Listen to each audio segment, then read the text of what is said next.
Este programa é livre para todos os públicos. Nós podemos e devemos olhar para Maria. Em Maria nós descobrimos o que Deus tinha na cabeça quando fez o ser humano. Maria é o projeto original de Deus que viveu em plenitude aquilo que Deus sonhou, aquilo que Deus pensou, aquilo que Deus projetou. Por isso ela é a cheia de graça. Mas ao olharmos para Maria, não devemos reconhecer nela só o passado, o projeto de Deus. Nós podemos e devemos, e é isso que ensina a festa de hoje. Olhando para Maria, nós percebemos o nosso futuro, o seu futuro, o meu futuro. Celebrar a festa não, a solenidade. Ou seja, a igreja olha para esse mistério e percebe que ele precisa ser celebrado solenemente. E por que solenemente? Porque ele nos revela o carinho, a ternura e o projeto de Deus a nosso respeito. Mais bonito ainda, a festa solene da Assunção de Maria revela a santidade, a grandeza, a beleza do corpo humano. Há uma ideia errada, meus irmãos, e que muitos dizem que a culpa é da igreja, e é mentira. Essa visão negativa do corpo nós devemos ao grego. Foi um presente de grego. Porque foi Platão, o grande filósofo. Platão tinha a ideia de que o corpo era ruim, que o corpo era a prisão da alma, que na verdade o ser humano existia na essência, no pensamento, no mundo das ideias, e que porque ele caiu no erro, ele foi lançado na terra, e agora condenado a viver no corpo. O corpo é a prisão da alma. E por isso, historicamente, inclusive muitos santos tiveram uma visão errônea do corpo e tiveram uma visão errônea dessas energias, como a Luzia usava tão bem esse termo ontem na oração da manhã, que estão dentro do nosso corpo. Grandes santos, por exemplo, São Francisco de Assis. O dia que você for em Assis, e aliás muitos de vocês poderão ir comigo, com o Dunga, no final desse ano. Nós estaremos lá no congresso, o Padre Jonas, no congresso das comunidades, e vamos em Assis. Ainda dá tempo, entra em contato com o pessoal da Obra de Maria, e lá em Assis nós vamos ver uma coisa linda. Quando a gente entra na igreja, depois tem aquela igrejinha antiga, pequenininha, de São Damião ainda. Hoje é uma basílica linda, maravilhosa. Na parte baixa de Assis, Assis tem a parte baixa, a parte alta da cidade. Isso é lá embaixo. Aí quando você vai conhecer os aposentos de São Francisco, você está passando assim, você vê um canteirinho, o tamanho dessa esquina aqui assim, um canteirinho de rosas. E eu, como adoro flores, fico extasiado diante daquele canteirinho. Porque aquele canteirinho é o único lugar no mundo que dá aquela rosa sem espinho. Tira dali a rosa e planta em outro lugar, nasce com espinho. Tira uma rosa com espinho e planta ali, nasce sem espinho. Isso é um milagre que já tem 800 e tantos anos. Toda rosa que nasce naquele pedacinho nasce sem espinho. Por quê? São Francisco, antes de ser santo, o Chiquinho era danado. Foi pior do que o Dunga. Pior do que o Léo, porque o Dunga e o Léo eram operários. Ele trabalhava na plana e eu trabalhava no torno. Eu também ia de bicicleta. Ele ia rezando em línguas, eu ia dormindo no guidão da bicicleta. Eu saía da aula, chegava em casa meia-noite, tinha que levantar às 4 horas para trabalhar.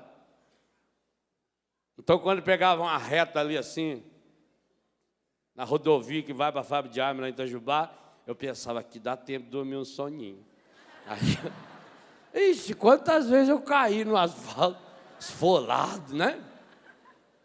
Francisco foi pior do que nós dois, porque nós dois, coitados, nós dois era pobres, nós era operário. Francisco era rico, o pai dele, ó. E vocês sabem que uma das coisas que torna a pessoa mais linda nesse mundo é dinheiro. Rico não é feio. Pode ser medonho, mas sempre acha uma que acha ele bonito. E ele acredita ainda nisso, né? Isso, você vê que é esvelhão, lá, tudo esgualepado, né? Uma moça bonita, ela me ama. Amo sim. Para de dar dinheiro para ver se ama. Você é boba, velho. E eu acho que essas moças estão certas, que burro nasceu para sofrer. Tem que sofrer mesmo. Vai que manda saber. São Francisco, antes de ser santo, ele era rico, bonito, italiano, sangue quente. Ah, Francisco pintou e bordou. Mais bordou do que pintou. Ele apreciava o material. Tinha uma tendência muito forte. Que as italianonas beiçudas. A italianona é bonita, velho. A gente vê lá na Itália, a gente olha que as italianonas riem pra gente. Oh, beleza. São Francisco, ele era chegado. Fez muita festa na vida. Aí ele se converteu, todo mundo conhece a linda história dele, mas o homem velho, o Léo velho, o Dungão velho, continua nele.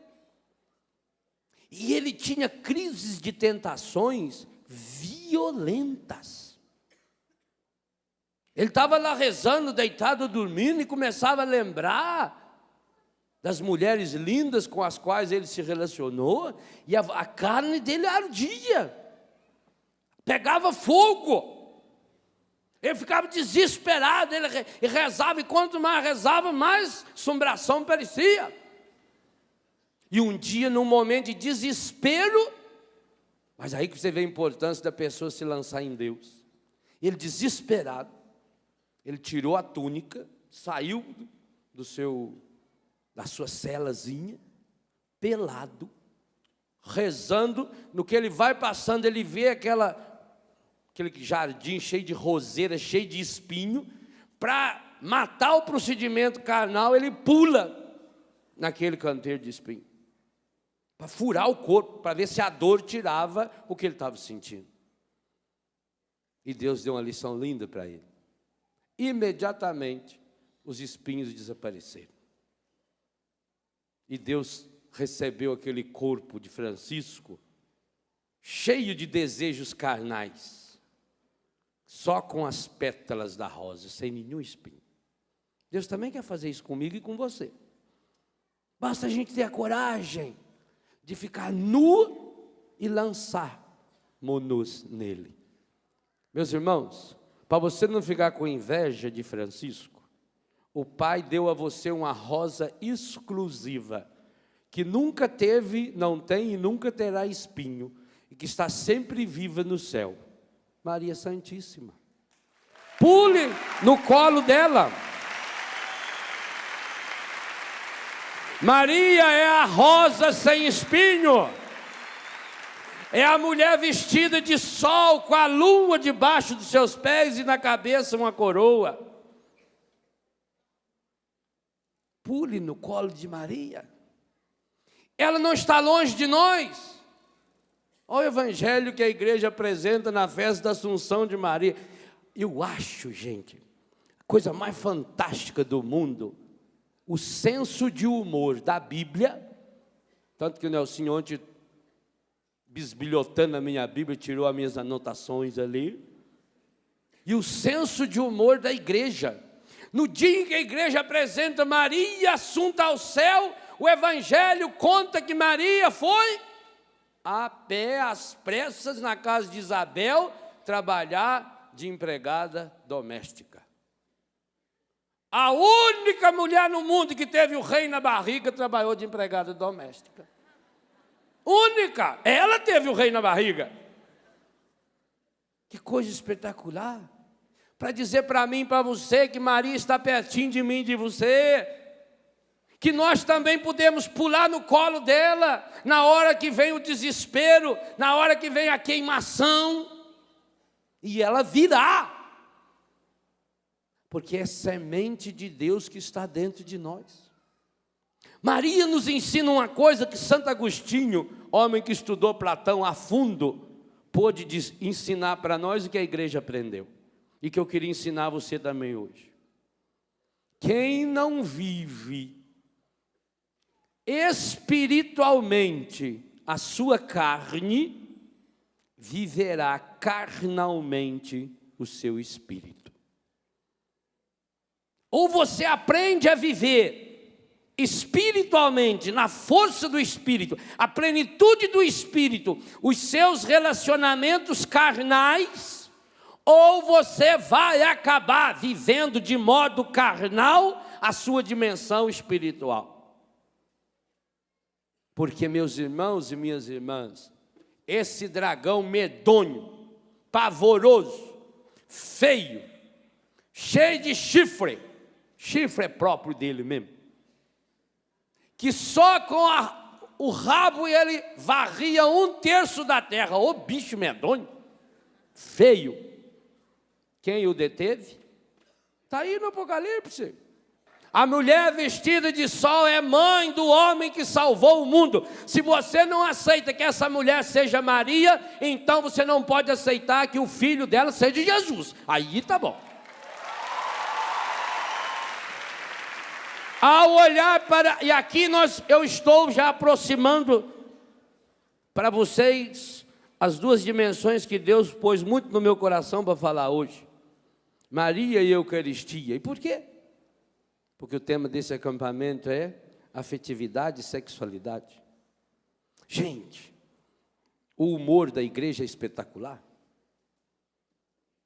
Que visão esplendorosa a igreja tem do corpo humano, para afirmar que o corpo de um humano, Maria, está inteirinho no céu. Sabe o que isso significa? Significa que existe no céu um seio humano igual o seio das senhoras e das senhoritas. Que o corpo humano é pedaço de Deus, que o corpo humano é desejo de Deus, e que por isso você não pode jogá-lo no lixo.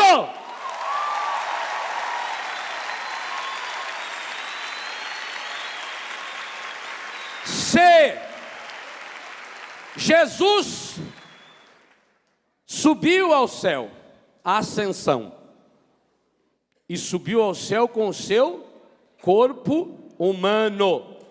Ele falou isso, o Evangelho fala isso. Jesus disse para Tomé: põe a sua mão aqui no meu lado, olha para a minha mão. Jesus subiu ao céu com o corpo humano, masculino. Então, existe no céu um corpo masculino, lindo, 1,80 m de altura, diz a NASA, nos exames que fez do Santo Sudário em Turim, 1,82 m, 10 centímetros para cima de mim aqui. Assim. Um homem lindo, másculo, aquilo que o Dunga falou.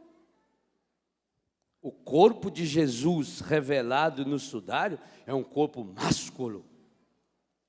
Na tradução daquilo que escreveu Flávio Josefo, um judeu que descreveu Jesus do seu tempo, um homem lindo, um homem másculo, ombros largos, de uma resistência esplendorosa, senão fisicamente não teria aguentado tudo que aguentou. Imagine a barriga da perna de Jesus, a dureza que não era, pois um homem caminhava, passava dias e noites andando, tinha jejum, tinha um autocontrole espetacular. Jesus devia de ser um homem esplendorosamente lindo, igualzinho o corpo de vocês, rapazes, de nós, homens. Por isso nós não podemos jogar o nosso corpo no lixo. O corpo humano, a ressurreição de Jesus, a ascensão de Jesus e a assunção de Maria diz o seguinte: O corpo humano tem um destino definitivo e sagrado. Esse corpo, ele vai ser elevado à glorificação de Deus. E aí vai desaparecer as imperfeições. No céu não tem gente feia. Mas os santos místicos que viram o inferno, viram uma coisa que todos eles chamam a atenção. Diz que no inferno tem gente medonha de feia. Tem gente deformada, esqualepada, escangalhada. Eu tenho dó de gente feia por isso. Então esses santos perguntaram para Deus: quem são aqueles feios que tem no inferno? E todos eles tiveram a mesma resposta, sem se conhecer. Aquelas almas corporificadas no inferno, mais medonhas, são aquelas pessoas que morreram em consequência dos seus pecados sexuais. Não é brincadeira a sexualidade não, gente. E tanto não é brincadeira, que ao colocar para nós a ressurreição e a ascensão de Jesus e a assunção de Maria, que hoje estão com um corpo físico no céu, a igreja, pela Eucaristia, diz que o céu inteiro chega até você, no seu corpo, na hora que você recebe o corpo, sangue, alma e divindade de nosso Senhor Jesus Cristo em cada Eucaristia. O seu corpo é templo. Templo é recorte. Se você olhar na sua Bíblia, a Ave Maria traduz de uma forma maravilhosa o versículo 31 do primeiro capítulo da Bíblia. Deus contemplou a sua obra. Ou seja, contemplar é olhar o templo. Deus se enxergou no ser humano. Deus olhou para o corpo humano, o corpo nu de Adão, o corpo nu de Eva. E Deus vibrou de alegria, porque Deus se enxergou no corpo humano. Não existe nada nesse mundo mais parecido com o coração de Deus do que o corpo humano. Por isso, gente, que quando você lê os livros do meu amigo que está aqui, Dr. Roque, Marcos Savioli, e vê aquilo que ele como médico fala, você vê o mistério que hoje a medicina percebe. Que mistério espetacular é o corpo humano. Eu já falei aqui nesse rincão quantas vezes, a unha do meu dedo é muito mais espetacular do que o computador mais fantástico da face da terra. Olha o seu corpo, olha a perfeição do seu corpo. Na palma da sua mão você tem 7.000 poros. Aqui. Quanto que a ciência está lutando para tentar clonar? Clonar é coisa de imbecil. Clonar, a gente clona a árvore, vai lá, tira um galho, clona e planta no chão. O ser humano reproduz Deus. A pele humana reproduz Deus. O corpo humano é um milagre de Deus. Não é coisa do passado, é do agora. Você imagina a medicina que hoje pode olhar, o Roque, que é especialista no coração, pode olhar com os aparelhos, o coração batendo. A criança com 3, 4 semanas de vida, o médico escuta o coração da criança batendo. 108.000 vezes por dia ele bate. Olha a delicadeza de Deus comigo e com você. Ah, padre, mas eu já pequei muito com o meu corpo. Será que Deus não parou de me perdoar? Você já mordeu o beiço? Já? Às vezes a gente dá uma dentadinha assim, né? 2 dias depois, que jeito que está? Fica cicatriz? Deus é o único que opera sem deixar cicatriz. Para dizer, o seu corpo é lugar de Deus. Por isso, gente, eu vou dizer uma coisa para vocês, entendam do jeito que quiser, que eu estou pouco lixando para quem entender errado. Quando um homem olha para uma mulher bonita e ele sente essa atração, ele devia aprender a louvar a Deus. Quando uma mulher olha para um homem bonito e sente uma atração, tem que louvar a Deus. Por quê? Porque só é bonito porque tem participação em Deus. Quem falou isso foi Jesus. Quando aquele jovem falou assim, bom mestre, o que eu faço para ser feliz? Ele diz, Por que você me chama bom? Só Deus é bom. Ora, se só Deus é bom, só é bonito. Bonito significa um diminutivo de bom. Só pode ser bonito se tiver participação em Deus. Então, o desejo que nós temos quando olhamos para alguém é desejo que nós temos daquele que está segurando, sustentando, do autor dessa obra. Sabe por que a igreja bota corpo em anjo, que é um ser puramente espiritual? Para você aprender a botar o anjo no seu corpo e ele deixar de ser explicitamente carnal. Você não existe fora do seu corpo. Por isso a igreja tem respeito ao corpo. Por isso que a igreja trata o corpo com dignidade. Por isso que a igreja assiste o corpo da pessoa no leito de morte. Por isso que a igreja enterra os seus corpos ou dá a ele um destino sagrado para aqueles, por exemplo, que optarem pela cremação. Cremação significa queimar a pessoa, não passar creme, porque pensa que cremar é encher o corpo da pessoa de creme para a pessoa chegar lisinha no céu. E por isso também que você pode doar os seus órgãos.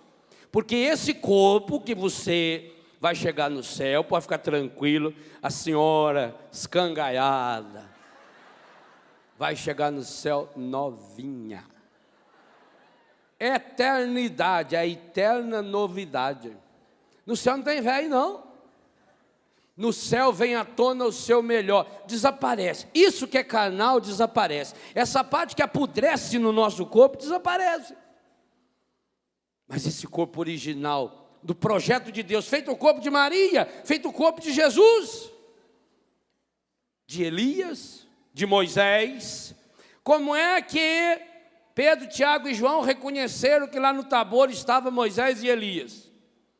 Se fosse só a alma deles, como é que descobriu que era a alma deles? Ao olhar lá e ver, viu que era o corpo, um corpo glorificado.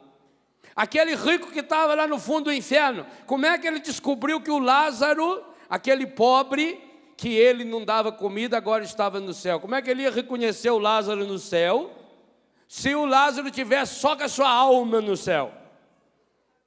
É o físico. No meu melhor. Por exemplo, quando eu chegar no céu, eu for rever papai, eu tenho que lutar muito para chegar lá, porque ele eu sei que está lá, né? Agora, eu não sei se eu chego lá. Mas nem que eu ficar uns 600, 700 anos no purgatório, já estou satisfeito, né? Eu vou reconhecer o papai no seu rosto mais lindo, mais sereno. A Bíblia diz, no céu não haverá doença, tristeza, nem sombra de dor. Sabe aquela vez que você viu você numa fotografia que você achou mais bonita ainda? Pois no céu a sua beleza virá plenificada. Por isso que a igreja hoje está pedindo. Você lembrou o que a igreja pediu hoje na oração da coleta? Acho que você esqueceu. Que contemplando hoje, celebrando a solenidade da Assunção de Maria, cada um de nós aqui pediu uma graça que a igreja está pedindo única. Que a gente vá devagarinho voltando-se inteiramente para as coisas do alto. A frase que a liturgia usou é bonita, eu anotei aqui na capa da minha Bíblia. Dai-nos viver atentos às coisas do alto. Oração que nós rezamos aí no mundo inteiro hoje. 1.600 e poucas línguas hoje está pedindo isso. Dai-nos viver atentos, voltados para as coisas do alto. Esse desejo carnal não é desejo, e eu disse ontem com todas as letras, não é desejo que se realiza no corpo do outro. O corpo do outro, e nem de todas as outras pessoas no mundo, seria capaz de satisfazer o meu desejo de Deus que está aqui dentro, e o seu também. Nós precisamos, meus irmãos e minhas irmãs, descobrir essa santidade do corpo. Por isso eu tenho ensinado as pessoas a fazer exercícios eucarísticos. Logo depois que comunga, Jesus entrou dentro do seu corpo. A ciência diz que leva 1 minuto para que o coração consiga jogar o sangue em 94 mil quilômetros de extensão que existe as nossas veias, artérias e capilares. 1 minuto. A velocidade média é de 5.560.000 quilômetros por hora. Nem virtual. Significa o seguinte: você levantou, saiu daí, veio aqui. Ao voltar no seu lugar, a Eucaristia que você já recebeu, dissolveu, Deus se derrete dentro da sua língua, entra em contato com a corrente sanguínea. 1 minuto depois, é a ciência que diz, não existe nenhuma parte do seu corpo que não contenha o corpo, o sangue, a alma e a divindade de nosso Senhor Jesus Cristo. E nós podemos afirmar sem nenhum medo,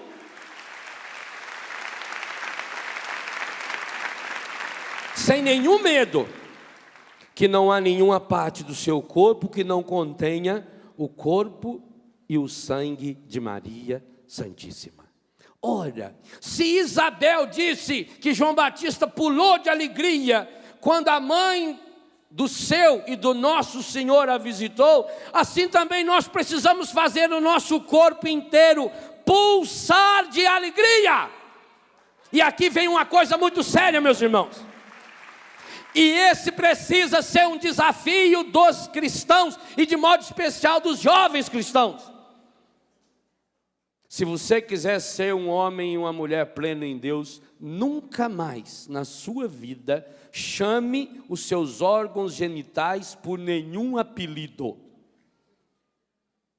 Daí que já veio o nome, órgãos genitais. Genitais vem de Gênesis. Primeiro livro da Bíblia.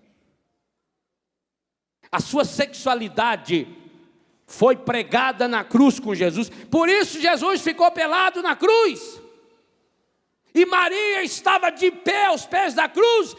Mas meu irmão, minha irmã, nós precisamos, eu preciso, você precisa, nós precisamos urgentemente apropriar-nos da graça salvífica que o Cristo operou e continua operando na cruz, e Ele não tirou a nossa sexualidade da cruz. Se a Bíblia coloca na primeira e na última página o matrimônio no seu caráter, em primeiro lugar, unitivo, como símbolo e sinal da Trindade, está na primeira e na última página da Bíblia, é preciso que no matrimônio o casal reproduza a Santíssima Trindade. Mais do que isso, que reproduza fisicamente a Santíssima Trindade. E o casal reproduz. O que dizia o Evangelho de sexta-feira, o dia que começamos o acampamento? O homem deixará pai e mãe, se unirá à sua mulher. Eu quero ouvir de vocês. E os dois formarão uma. Que matemática é essa? 1 mais 1 forma 1. Não é um só Deus? Homem e mulher juntam-se e formam 1. Ou o Evangelho está errado, então rasga o Evangelho. Mas Deus é um em quantas pessoas? Em 3. Se no caráter unitivo o homem e a mulher de 2 formam 1, no caráter procriativo de 2 forma 3. Não foi pedido para a gente pensar na relação sexual santa que nossos pais tiveram? Papai e mamãe foram tão um que quando eles se separaram, eles não eram 2 mais, eram 3. Eu, você. Completou a Trindade. O homem e a mulher, pelo exercício da sexualidade, expressão sagrada da afetividade, reproduzem a unicidade de Deus. 2 formam 1. E quando exprimem na sexualidade essa afetividade e exercitam a afetividade e a sexualidade na genitalidade, na interpenetração física, quando se separam, não são só dois, agora são três. Eu, você, éramos o terceiro que faltava para que papai e mamãe reproduzisse o Pai, o Filho e o Espírito Santo. Coisa fantástica. É isso que a sua fé ensina. Aqui está o verdadeiro 3 em 1. O Deus uno e trino. Meu irmão, então vocês imaginam os olhos do encardido?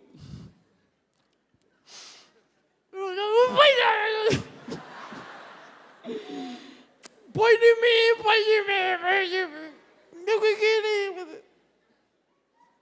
Quando o encardido olha para um homem bonito, ele olha e me diz, sou eu. Quando o encardido olha para... Por quê? Porque o anjo não se reproduz. Anjo se juntar. Por isso que o inferno inteirinho, se levasse todo mundo para o inferno, não somaria nenhum. Porque pode juntar aquela legião que nós começamos a falar ontem, que não reproduz. A maior inveja do encardido é que você, homem, pode se unir a uma mulher. Você, mulher, pode se unir a um homem e vocês podem reproduzir Deus. Por isso que o prazer sexual só poderá ser vivido em plenitude por um casal cristão que estiverem no seu completo estado de santidade. Sem isso, impossível. Porque o orgasmo, o prazer sexual na carne e no espírito, conforme afirmou o Papa Pio XII, no dia 29 de outubro de 1951, numa quinta-feira, no discurso que ele fez às parteiras em Roma, e que está escrito no Catecismo da Igreja Católica, no número 2362, a alegria no espírito e o prazer na carne. O orgasmo sexual é participação física, psíquica, afetiva e espiritual da alegria de Deus. Aquilo que o profeta Sofonias escreveu no capítulo 3, versículo 17. Nosso Deus pula de alegria. Está lá. Dança de alegria. Hoje o Evangelho diz que quando Maria chegou na casa de Isabel, a criança pulou de alegria, estremeceu de alegria. O orgasmo sexual é santo. E aí você entende uma coisa: como é que Deus é maior do que o nosso pecado? Até mesmo uma relação sexual genital pecaminosa não pode ser maior do que o prazer. Até mesmo numa relação sexual pecaminosa, a pessoa sente prazer. Sabe por quê? Porque o amor de Deus é maior do que todos os nossos pecados. O pecado jamais vai ser obstáculo ao amor de Deus, jamais. Nunca será maior. O demônio não será maior. Porque ele tem muito poder para aqueles que vivem mergulhados nas trevas. Aí sim, o demônio é forte com quem é fraco. Então uma rabada dele já destrói 1/3 da humanidade. Mas ele que vinha lá furioso, vocês imaginam num filme? Eu não me esqueço. Eu comecei a ler a Bíblia, a gostar de ler a Bíblia, eu ainda fumava maconha. Eu comecei a estudar a Bíblia para enganar minha avó. Porque a minha avó mandava eu ir para a missa. Aí eu não ia para a missa. Nós tínhamos um grupinho que reunia lá na rodoviária e ficava fumando maconha. Aí eu chegava em casa, a avó falava: foi na missa? Foi. que foi o evangelho? Aí eu inventava um evangelho lá, por minha conta. Aí a avó comprou uma televisão, aquelas televisão antiga, de perna ainda. Tinha a perna amarrada na televisão, né? Você tinha que pôr um bombril assim para pegar bem mais. Que mudar o canal, assim, trac, né? E na televisão passava missa. E a minha avó começou a assistir a missa na televisão. Aí ela falava, o que foi o evangelho? Eu falei, foi aquele evangelho dos pastores, das ovelhas. Aí, mas na televisão foi outro. Falei, não, vó, mas aqui televisão, isso aí é uma coisa de um retrato. A gente tira retrato hoje, só vai aparecer daqui uns 10 dias, assim, vó. Falei, Mas nunca coincidia. Minha avó começou a desconfiar. Aí um dia eu falei para um colega meu, eu estou com um problema. Eu falei, qual o problema? O problema é minha avó. Minha avó fica perguntando qual é o evangelho e eu não sei. Eu falei, você é burra, velho. Compra uma Bíblia. Lá tem tudinho o evangelho. Eu falei, eu vou comprar. Aí comprei o Novo Testamento, naquela época não tinha nem a Bíblia inteira, né? Novo Testamento. E eu sempre tive o costume louco de começar a ler as coisas de trás para frente. Até hoje. Eu pego o jornal, eu leio sempre a última página. Vou digitar, mas vou vendo. Talvez, até como Charlie Chaplin falou, eu penso igual ele, que a gente devia nascer velho. Nascer bem velhinho. Aí depois, quando você estava aí com uns 10, 20 anos, você já estava com 60, já estava melhorado, já estava entrando na escola, ia trabalhar. Quando você aposentasse, você estava aí com uns 18, 20. Já pensou? Aposenta com 18, 20, dinheiro, saúde, força para aproveitar. E a morte seria como uma explosão de um orgasmo maravilhoso e feliz. Isso é a ideia do Charlie Chaplin. Eu acho que eu tinha um pouco daquelas loucuras dele. Então eu comecei a ler a Bíblia de trás para frente. E eu fiquei encantado com a Bíblia. Porque você imagina uma pessoa chapada lendo o Apocalipse. Eu ficava lendo, a minha tia, madrinha, até xingava eu, porque eu não conseguia parar de ler. Eu ficava imaginando aquele dragão com aquele tanto de chefe, parece aqueles desenhos japoneses, né? Que vem aquela coiseira. E eu achava bonito aquilo. Eu fui lendo. Depois, cada vez que eu fumava um baseadinho, eu já queria ler. E queria ler o Apocalipse. Eu receitava para meus colegas, você lê, velho. É bacana mesmo. Você lê aquilo, você viaja. E eu me lembro bem quando li esse trecho aí. Fiquei imaginando aquele dragão feio, medonho. Tinha uma parenta nossa lá e eu imaginava que ele era a cara daquele dragão. Quando ela ia lá em casa, muito enorme assim, a perna toda estufada, que parecia um colchão amarrado por meio. Olhava e a Bíblia fala assim, senhora, vai ficar quieto, não fala. Entendeu? Então eu não falava, só pensava, né? Eu pensava e ria comigo, né? Coitada, era muito feia mesmo. Nossa Senhora. Desajeitada. Muito boa, mas feia. Eu imaginava aquela coisa medonha, aquela coisa feia, aquele canhão mesmo, aquele dragão, aquele tribofô, com aquele rabão enorme, assim, parecia a cuca do sítio do Pica-Pau Amarelo, com aquele rabão, né? Uma rabada matava 1/3 da terra. E ele veio, parou diante de quem? Está aí, lê de novo a primeira leitura de hoje. Aquele bicho medonho, chifrudo, rabudo. Quando chegou de frente daquela menina, se até o demônio parou diante dela, para também que você vai ver que dá certo. Já pensou? Para diante de Maria. O bicho perdeu a força. O rabo dele não fez mais nada. Ficou ali mansinho. O cachorrinho adestrado. Para, senta. Levanta, balança o rabo. Balança esse rabão aí. Mais devagar, cala a boca. E ela falou tudo isso sem falar nada. Com o corpo revestido da graça do céu. Vestida de sol.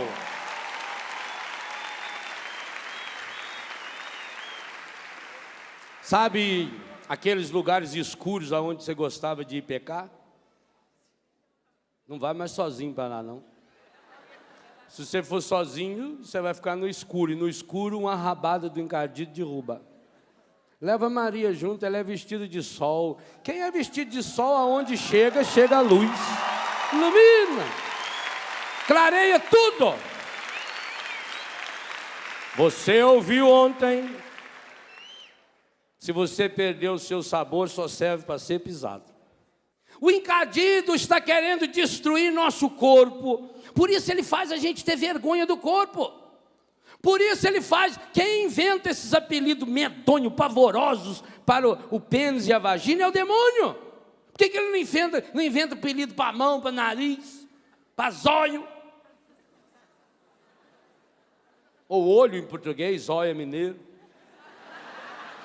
Né? Por que ele não inventa? Aí ele inventa para quê? Ele quer que você se distancie, que você não tenha vergonha dos seus genitais. Louve a Deus pelos seus órgãos genitais. Deus não fez esses delicados órgãos com o melhor que ele tinha. A Bíblia não tem medo de dizer que Deus, para fazer o ser humano, botou a mão. Sexta-feira, reencontrei um filho que eu amo muito. Eu até o homenageei num dos meus livros, escrevendo um personagem, Clodoaldo, o irmão Clodoaldo. Eu reencontrei e ele ainda estava meio bêbado. E ele virou para mim e falou: ô pai, perdi a ponte de novo. Porque já tinha acontecido isso outra vez. É isso que o demônio faz. E quando eu olho para ele, eu lembro do meu irmão, que eu vi morto. Porque o encardido foi sugando com cachaça. Aquele cheiro medonho. É isso que o encardido faz. Olha o que o encardido transforma você, menino e menina. Lindo, linda. Quantos filhos eu tenho que podiam trabalhar em novela, em comercial de televisão. Lindos. Aí passa 2 ou 3 meses que eles recaem na droga, eles voltam lá, arrebentado, sujo, fedendo. Deformado, perde o dente, o corpo tudo fedido, tudo cheio de olheira, aquele cheiro de maconha, o cigarro, aquele dedo amarelo, o dente amarelo. E a sexualidade, então? Ô padre, caí de novo, me prostituí de novo, transei com mulher, transei com homem, fiz aquilo. Quantos? Que vitória de Deus quando pega um jovem desse. E único, exclusivamente com amor. E essa é a única força que muda o mundo. Deus vai restaurando. Que coisa linda. Sabe aquilo que o Dunga falava da palavra? Que o texto é de Hebreus 4. É isso que vai acontecendo comigo e com você. Quanto mais a gente vai se enchendo no ouvido pela palavra e na boca pela Eucaristia, tudo aquilo que ficou feio no nosso corpo. Faça a experiência, você que tem complexo, você que se acha feio. Sabe por que você não consegue moderar a comida? Porque você fica olhando para o corpo das modelos. Comece a olhar para o corpo de Maria, que você vai ver como você consegue controlar a gula. Cada vez que você receber Jesus na Eucaristia, você peça: Senhor Jesus. O Dunga não rezou 2 anos, ele deu um programa de vida para você. Cada vez que você receber a Eucaristia, fala: Senhor Jesus, eu caí de novo, mas eu não quero cair, me ajuda a não cair. Saboreia a Eucaristia, saboreia, volte para o seu lugar com: Senhor, me ajuda, restaure, Senhor, a minha sexualidade. Talvez seja uma luta, eu não sei se você vai levar um dia, 1 mês, 2 anos, ou eu que já estou há mais de 40 anos lutando, eu não sei quanto tempo você vai levar, mas o que eu sei é: olhe para Maria e olhe para Jesus e diz: aí está o meu futuro. Eu estou caminhando para lá. Eu estou indo para o céu. Lá é o meu lugar. Eu quero cada vez mais voltar, todo o meu corpo, voltar em todo o meu ser para esse projeto maravilhoso e perfeito de Deus. Também você que está doente, você que está numa cama de hospital com muitas dores, não olha para a sua dor agora, mesmo com dor. Não fica olhando para o seu corpo deformado, magrinho, ferido, machucado. Não. Olha para o seu corpo e imagine o dia que você esteve mais lindo, mais linda até hoje. Você não está gostando do seu corpo porque você está gordo demais? Não fica falando eu estou gordo, eu estou gordo. Começa a olhar-se em Deus e comece a se enxergar magro, magra. Ah, padre, demora. É só o tempo suficiente para a gente ir perdendo os pecados que também grudaram em nós, pior do que gordura. Lute, comece a lutar para perder pecado, que com o tempo a gente perde peso.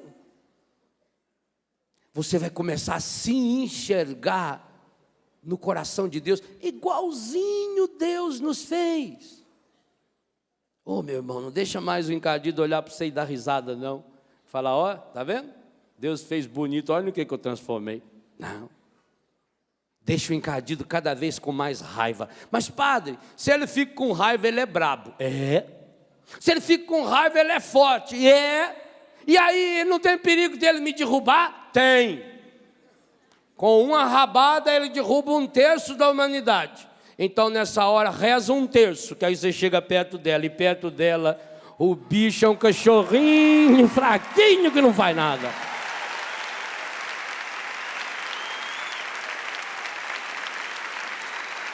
De quem você é filho? De quem você é filha? Então você precisa afetivamente, você precisa ficar cada dia mais parecido com Ele, parecida com Ele. Você já notou que até filho adotivo fica parecido com o pai e a mãe? É por causa da afetividade, vai ficando parecido. Sabe qual é o maior sonho do encardido? Que você fique parecido com Ele. Eu queria convidar você na festa da Assunção de Maria, solenemente, rasgue o retrato que um encardido um dia colocou em você. Tire esse retrato. Abasteça-se com o corpo, sangue, a alma e divindade de Jesus e como filho e filha que é. Torne-se cada dia mais parecido, mais parecida com o rosto dela. Porque quem ficar parecido com ela, acabará ficando sempre parecido com Ele. E Ele nos aponta, você não é filho do encardido. Não cresça como filho adotivo. A tartaruguinha tentava subir na árvore. E ela vinha devagarinho, devagarinho, e ela olhava para cima, tentava subir e cair. Voltava de novo, virava, tentava subir na árvore e cair. De repente aparece lá em cima no galho da árvore um passarinho e uma passarinha. E a passarinha chorava. Ela olhava para aquela seda e lágrimas escorriam dos seus olhos. E ela virou para o passarinho e falou, bem, eu não aguento mais. Eu vou falar para o Júnior que ele é adotivo.